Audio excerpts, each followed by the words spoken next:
Morning বন্ধুরা, কেমন আছো সবাই? আশা করি সবাই ভালো আছো। আমি ভালো আছি। মাই লাইফস্টাইলে তোমাদের স্বাগত জানাই। এখন বাজে 10টা। আজকে সেরকম কিছু রান্না হয়নি। পূর্ণিমার পুজো বাড়িতে এই সরষাদি করবো বলে ছোলার ডাল আর বিউলির ডাল কালকে ভিজিয়ে রেখেছিলাম। এই 100-150 মতো দুটো 150 করে ভিজিয়ে রেখেছি, পেস্ট করে নেবো। আজকে ভাত মুগের ডাল আর আলু ভাজা এই কিছু রান্না করবো। বড় ছেলেও টিফিন নিয়ে যায়নি, দাদা ভাইও নিয়ে যাবে না, একদম শর্টকাট রান্না। বিউলির ডাল ছোলার ডাল পেস্ট করে রেখেছিলাম, পেস্ট করা হয়ে গেছে। 1 বাটি হবে। এই টিফিন কারি বাটি 8 বাটি সুজি দিলাম, ময়দা দেবো 1 বাটি।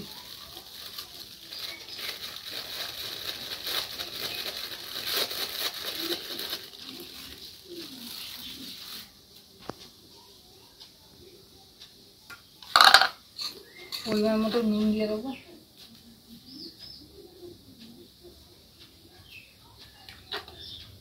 ব্যাটারটা তৈরি করে নেব।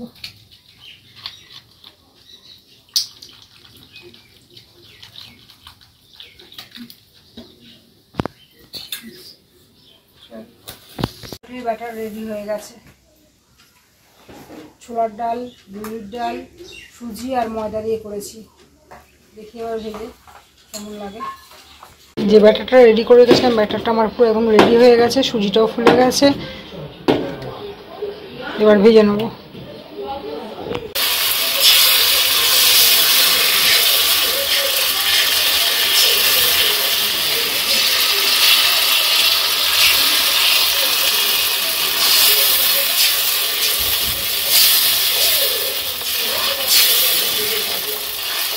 আর এই নারায়ণ পুজো বাড়িতে, নারায়ণ পুজো লুচি পরোটা এসব কিছু খেতে ইচ্ছা করছে না গরমে। আমি আর মা উপোস করি, আমরা এই খেয়েই আজকে থাকবো।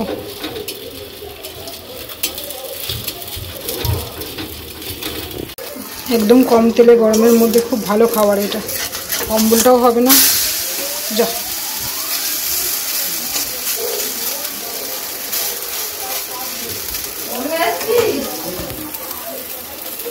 সব সরষাদি ভাজা কমপ্লিট হয়ে গেছে। ভাজা লাস্ট